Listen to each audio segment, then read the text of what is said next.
topic for this one is gastric and intestinal decompression. Okay? Now, your learning outcomes are the following: to recognize the importance and indications of gastric decompression, to familiarize the different types of tubes and hopefully their French sizes, discuss the purpose, insertion, removal, and nursing responsibilities for your nasogastric tube management. So, when I talk about gastric decompression, dear students, that would mean removal of the intestinal and even the stomach contents to prevent gas and fluid obstruction.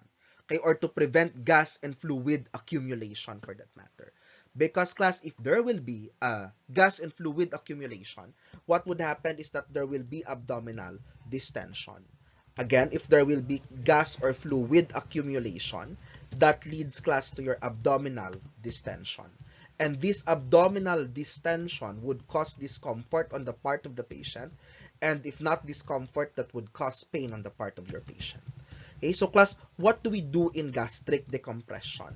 If you would look at this, your patient's NGT is inserted, no? So NGT stands for nasogastric tube. So class, the NGT is inserted in such a way that the tip of the NGT class could be inside the stomach, that's nasogastric tube. It could also be nasoenteric tube. If nasoenteric tube class, that would be going to the intestines already. Okay, intestines already. And then class, for your nasoenteric tube and nasogastric tube, its purpose is to get the fluid, to get the air inside the patient's stomach. Okay? Oftentimes kasi, when we encounter NG tube or nasogastric tube, we are thinking that we are feeding the patient. It is not only intended for the purposes of feeding. It's also intended for decompression purposes. So look at this. You have GI obstruction and then distension. Earlier, I tried to illustrate to you distension. So class, in distension, one possibility is that your patient would have reverse peristalsis. So what then if your patient would have reverse peristalsis? Class, if your patient has reverse peristalsis, the tendency is that the food would flow instead from up to down, the food direction will be from down to up. In other words, pwedeng mag-vomit. Okay? Pwedeng intestinal contents, okay, which are already chyme. Remember chyme class, your chyme is your partially formed stool. Your chyme could go back and then become your vomitus. Okay, that's how worse it could get. So for that reason, we are doing your gastric decompression. We are doing your gastric decompression to reduce the obstruction that your patient is having and to reduce the discomfort that our patients may be having. So what are the indications of your gastric decompression? One is paralytic ileus. No need to memorize terms, no need to remember terms in paralytic ileus, but the word itself, paralytic ileus. Paralytic, meaning there is paralysis of your ileus. Ileus class is the part of your small intestine. Remember, you have the three divisions of your small intestine, the duodenum, the jejunum, and then the ileum. Again, duodenum, jejunum, and ileum. So class, when I say paralytic ileus, your problem is your small intestine. Now, there is failure in forward movement because supposedly the movement should be forward. Peristalsis class is the force that would propel the food, that would propel the processed food forward. Indication: you would have anesthesia, you would have surgery. And the signs and symptoms for this patient class with paralytic ileus, oftentimes in the board examinations, they will say, you are taking care of a post-op client, and then the post-op client does not have bowel sounds. What condition will you consider?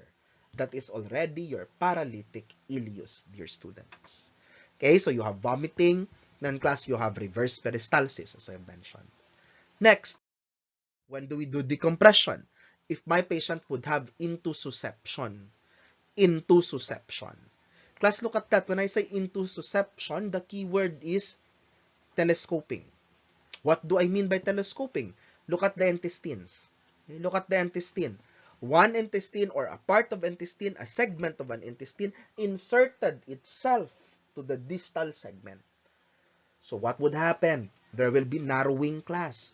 And with this narrowing, there could be possible necrosis of the part here which was fold. And other than that, class, there is possible obstruction that would happen. Okay, as you can see, it goes back, obstruction to the passage of intestinal contents. So class, intussusception, remember telescoping. Okay, those are the keywords. Next, NGT. Now, your NGT. When I say class NGT, it's nose to stomach. Sir, how can we remember nose to stomach? Naso, nose. Gastric, stomach. Do I need to go to the OR to have this procedure done? Class, this procedure could be done at the bedside. Do I need a doctor for this procedure to be done? Class, you need the doctor's order, but depending on the policy of your institution, you can, as a nurse, actually insert this. As a nurse, you can actually insert your NGT. Now, when is this usually done? It could be before or during surgery, class. It could be done if your patient has severe stroke or stroke itself. It could be done if your patient has myocardial infarction. Several cases, especially emergencies, would need nasogastric tube. Okay, that's how frequently it is used. So take note, it is done at the bedside. Who can insert? Both the doctor and the nurse can insert. But if there are complications, class, along the way, let's say, for example, while you are inserting the tube, okay, while you are inserting the tube, class, there is a certain mass or there is a certain resistance, you call the attention of the doctor and let the doctor insert it because they have more intensive training on that matter compared to us. Next, so what are the purposes of your NGT? One, nutrition. Okay? The usual that we can think of. OTF, osteorized food feeding. Nasogastric tube feeding. Second, you have your decompression.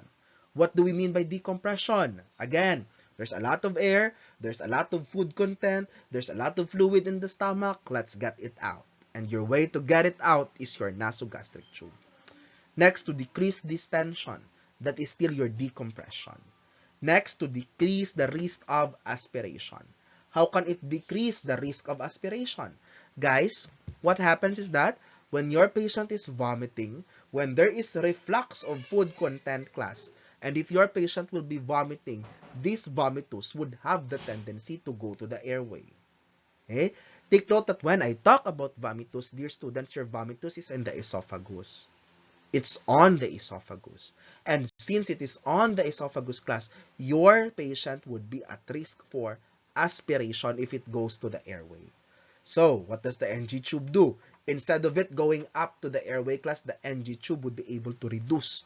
Okay, your NG tube would be able to reduce the amount of vomitus that your patient may have. Then, it's also used for medication administration. Okay, medication administration. Class, take note that when you're doing administration of medications to your NGT, you need to drain before and after. Okay? Or you need to flush. I'm so sorry. The word is flush. You need to flush before you give medication and you need to flush after you give medications. What do I mean by flush? It's not pressing a button to flush, guys. What it means is that if I have my tube here, I would pour 10 ml of water, depending on policy, 15 or 20 ml of water, based on policy, and let that water flow throughout the tube. That is flushing the tube. What's the purpose of that? To clear the tube, class, of whatever contents it would have. Then you would have irrigation. Okay? Irrigation. Example, bleeding. In an instance, for example, I have had this patient with gastrointestinal bleeding. Severe bleeding in the stomach because of ulcers. So class, we don't want blood to just be staying there, So we would want to irrigate that blood. And class, the irrigation of blood is done through your NG tube. Okay, the irrigation of blood is done through your NG tube. And then you have your toxins. For example, if you encounter a patient who have swallowed several tablets of a certain medication, okay, because he would want to end something in his life, class, NG tube. Okay, the NG tube would be able to help on the drainage or the irrigation of these toxic substances to the body. Okay, take note of those things. Now, what are the different types of tubes that we have? Class, you have your leave-in tube. Okay, class, your leave-in single lumen. I would usually say leave-in, letter L, single lumen. It removes the gastric contents or provide tube feeding. It's the regular tubes that we have. Next, You have your Cantor tube. Class, for your Cantor tube, it's also single. Okay, class, I would usually say Cantor with the T is single. Or letter C, I would read that as single with small inflatable bag at the distal end. Okay, I would also remember that the letter C there would look like a bag. Okay, in such a way that I will know that this Cantor tube would have a bag on the end. What is this bag? Okay, it's an inflatable bag that would contain tungsten. Okay, a special substance that is injected by needle and syringe to the body. Okay, that's your Cantor tube. The next type of tube is your Salem tube. Class, for your Salem tube, it's already double lumen. Okay, it's double lumen. When I say class double lumen, it means that there are two parang compartments. They appear to be two compartments inside the tube. Okay, and these two compartments, class, would have an air vent, and that air vent is your pigtail. Okay, so class, in this case, Salem tubes are usually used for suction. Right? Now, come to think of this as suction. When I say suction, oftentimes what comes into your mind is that you suction the airway. Class, we could also suction, class, your stomach. Okay, especially class if there are a lot of gastric contents, we could suction the stomach. Now, class, what happens if you're suctioning the stomach? You attach it to a suction machine. You attach the NG tube to a suction machine. And in that case, you need to maintain it in a low pressure, and that should be continuous suction while the drain is open. Okay, that should be continuous suction while the drain is open. Next, you have your Singstaken-Blakemore tube. Class, Singstaken-Blakemore tube is a triple lumen tube. It's a triple lumen tube. It is an NGT inserted in the opposite nares. Okay, but what's more important, class, is that it's triple lumen. What's the purpose of this lumen? Class, one lumen, of course, would be for the feeding. The second lumen here, class, okay, is second and third. So, class, the purpose of these balloons here is actually to compress the esophagus. Particularly, it is intended to compress your esophageal varices. Okay? Later on, you will know that one complication of your liver problem, class, is your esophageal varices. Among your patients, class, with esophageal varices, they will be at risk for bleeding. They will be at risk for bleeding. When I say varices, just think of varicosities. You know what varicoses are, okay? And these varicoses are present in your esophagus. And mind you, esophagus is a highly vascular organ. And when I say highly vascular organ, it will be at high risk of bleeding. Now, in this case, what's our principle in bleeding? When it's bleeding, we make it stop. And how do we make it stop? We apply pressure. And in this case, class, this is done by your Singstaken-Blakemore tube. Okay, that is done by your Singstaken-Blakemore tube. Now, you have your Minnesota tube. Class, for your Minnesota tube, it's a 4-lumen gastric tube that is more commonly used. And then it's considered to be a modified Singstaken-Blakemore tube. Okay, so 4-lumen. Okay, so class, you have the gastric aspirate. In other words, class, there's a hole. This part of the tube is leading to a hole here in the stomach. The esophageal aspirate, class, would lead to a certain hole here in the esophagus. And then you have the gastric balloon, okay, class, where you inject your, for that matter, air. And you have your esophageal balloon, okay, which are all intended to compress the stomach, okay, and whatever is bleeding there. And then you have your Moss tube, class, Moss tube. So you have the first lumen, the balloon anchors it in the stomach. The second lumen would be intended for feeding, and then the third lumen is intended for aspiration and lavage. Okay, so these are the purposes of your triple lumen Moss tube. Then you have your Nutriflex tube. Class, your Nutriflex tube is a feeding tube which is usually radiopaque. Okay, in other words, it could be detected by X-rays. It's mercury weighted and coated with lubricated, okay, or with lubricants. And usually it avoids injury on the stomach lining. Now, these are the different French sizes, guys. It's wise for you to remember, but I hope you could also memorize. The common ones that I have seen in the clinical setting are this: from white to red. White is French 12. Then you have green, French 14. 16 orange, and then 18 red. Okay, so class, French is opposite of gauge. When I talk about gauge, a gauge 18 needle is bigger compared to a gauge 24 needle. So class, in gauge, if we use the unit gauge, it means that the bigger the number, the smaller the size. Okay, the bigger the number, the smaller the size. But for French, the bigger the number, the bigger the size. So class, remember red and orange. I would pick red and orange if I am dealing with an adult patient. Okay, I would pick red and orange if I am dealing with an adult patient. Now, you have yellow, violet, light blue. I've not seen most of those. I have seen black class among pediatric patients. Okay? So, kindly familiarize 10 to 18. No, memorize 10 to 18 and familiarize the rest. Okay? Because in the hospital, guys, you don't have time to pick words for adult. Okay? Instead, it should be automatic. Oh, I have an adult patient. Let's pull out orange. Let's pull out red. Okay? Next, NGT insertion. Just an overview of the procedure. Take note, in all procedures later on, hospital policy precedes. Hospital policy precedes. Then explain the procedure and its potential discomfort to your patient. Position the client in high Fowler's position with pillows behind the shoulders. So it's as if your patient is in a sitting position because we would want to mimic the usual appearance of our esophagus, the anatomical position of our esophagus. Then determine what nostril is more patent. Okay, if that nostril is more patent, leave it open. Okay, you are not supposed to insert NGT there. So how do you test for the patency of the nostrils? Okay, using this one. Then you ask your patient to inhale and exhale. Okay, that way you will know if the amount of air that comes out between two nares is the same. I'm actually testing mine. Okay, and then measure the length of the tube. Plus, for the length of the tube, you have your necks. Okay, N-E-X. What do I mean by necks? Nose, earlobe, and then your xiphoid process.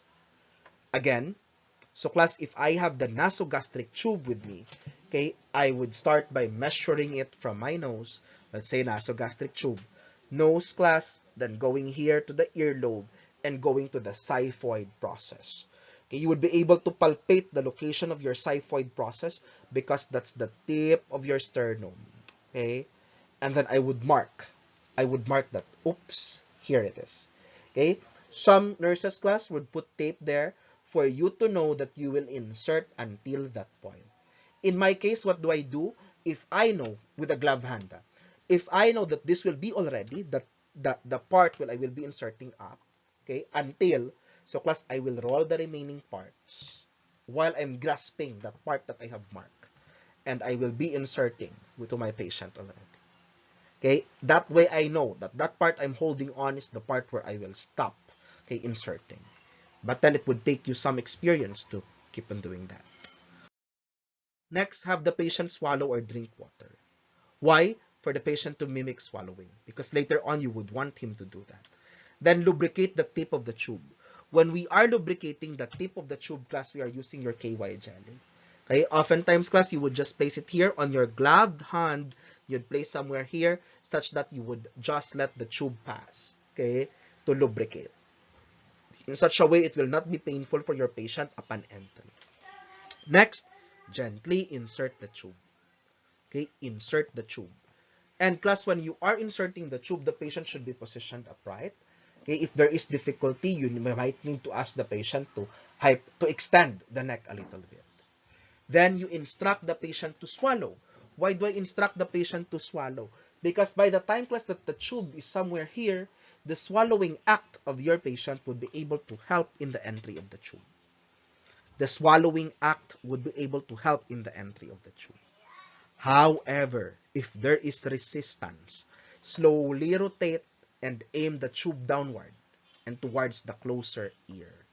Okay, again, aim the tube downward, okay? Because that would be your esophagus that you're hitting. Then confirm your tube placement. Okay, you confirm your tube placement. Okay, later on, we will know how to confirm the tube placement. Next, connect the tube to suction if ordered and if needed. Because if not, if it is for feeding, of course, you will not attach it to suction. But if it is for decompression, you might attach it to suction. Sometimes doctors would say, insert NGT to gravity drain. So class, when I say insert NGT to gravity drain, what you're actually doing is that you prepare a certain bottle and then you place that bottle with the NGT class open. You insert the opening of the NGT. Okay, how do you picture this out? Okay, picture class that an NGT was already inserted to a patient. And let's say, for example, this is the tip of the NGT. I would immerse the tip of the NGT, or I would place, the tip of an NGT inside an empty bottle. What's the purpose? Class, NGT to gravity drain. So when I say gravity drain, I will put it down, okay, I will put it down in such a way that the gravity will help me drain, okay, will help me drain the fluids inside the stomach of my patient. Then you secure the tube, okay, you will be taping the tube properly. Then observe the patient after the procedure in case there is shortness of breathing because there might be some wrong entry of the tube. And then you check the residual volume. When I say class, check the residual volume, your residual volume is the amount of food product inside the stomach before your patient would have the next meal or the next diet. For example, if your patient had feeding by 8 a.m. and then you will feed by 12 noon, you will be checking the residual volume, okay, before you feed. So class, for example, before feeding class, there is this 100 ml of residual volume. What do you think should we do with the residual volume? Again, picture ha. Okay, class, before I will feed my patient, I check the stomach contents. Class, for you to check the stomach contents, okay, you would use the asepto syringe. And then class, are you familiar with asepto syringe? I hope you are. Okay, so you try to search how would it look like. So class, when I talk about asepto syringe, okay, class, before you attach the asepto syringe to the NGT tube, you need to press it first, okay, in such a way that it will be able to have negative pressure. So class, when we check the residual volume and then it goes back to the if it goes back to your asepto syringe that there's a lot of residual volume, let's say for example 100 ml, for example, what do you think will you do? Imagine that's yellowish greenish and then it's inside your container. What do you think will you do? Will you return it to the patient or will you dispose it? Will you return it to the patient or will you dispose it? Ideas. If there's a lot of residual volume, what will you be doing? Will you return the residual volume to the patient or dispose it? Let's see. Okay, the answers. Okay, class, in that case, you should be returning it to the patient. Okay, you should be returning it to the patient. Why? It contains nutrients. It contains a number one electrolyte that is stored in the stomach, and that would be your potassium. That would be your potassium. Okay, so if you will not return that to the patient, your patient would have deficient fluid volume and possibly hypokalemia or decrease of your potassium.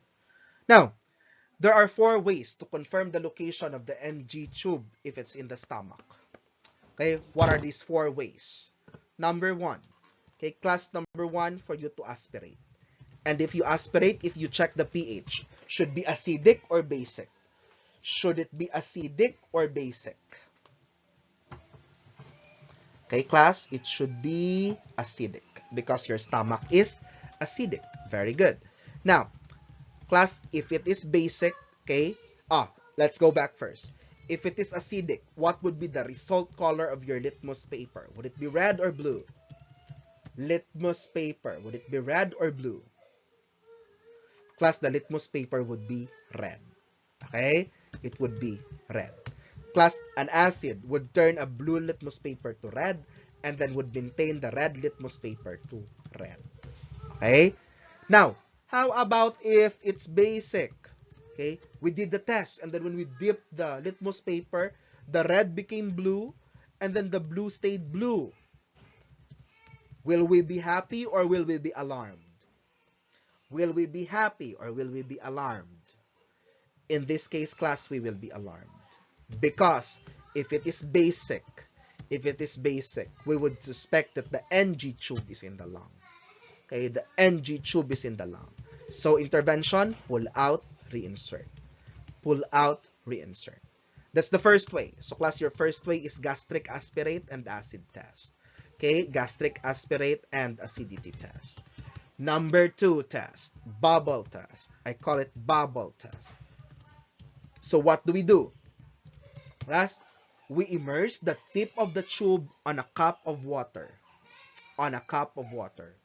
Now what happens? If there is continuous bubbling, you would suspect that the tube is on the lung. Are we happy if the tube is on the lung? Of course, class, no. We don't want the tube to be in the lung. That's aspiration. Okay? If there is intermittent bubbling, it's okay. It could be in the stomach. Okay? It could be in the stomach. Now, for the third one, the third test, class, is your auscultation. Auscultation. What do we do? Okay, what do we do, guys? We use your asepto syringe to inject some air or to infuse some air to the NG tube. And then we will be listening in the xiphoid process. Once, class, you press the asepto syringe, and then you will brr, brr, brr. That would mean that it's in the stomach. Because you know that below the xiphoid process is already your stomach. Okay, that's your auscultation. They say, listen to the gurgling sounds. Okay, they call that gurgling sounds. And the fourth one, the most reliable, ladies and gents, is your x-ray. Okay, the most reliable one is your x-ray. Okay, so class, that's why if your patient is about to go to x-ray, if you are an ER nurse, insert first the NG tube so that it would be checked also for patency if ever your patient would be going to x-ray. Okay, so that there will be one single check for that. Okay, those are the 4 ways to confirm the location of your NGT. Or another term for location, you can change that to the word placement.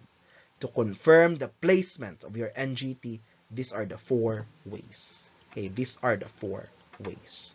Okay, now let's go to the next concept. Class, the question, what's the difference between patency and placement? A tube can be patent but not in place, and the tube could be also in place but not patent. Okay, but usually, class, if it's in place, it's also patent. Okay, but either way could go wrong. What do I mean by patency?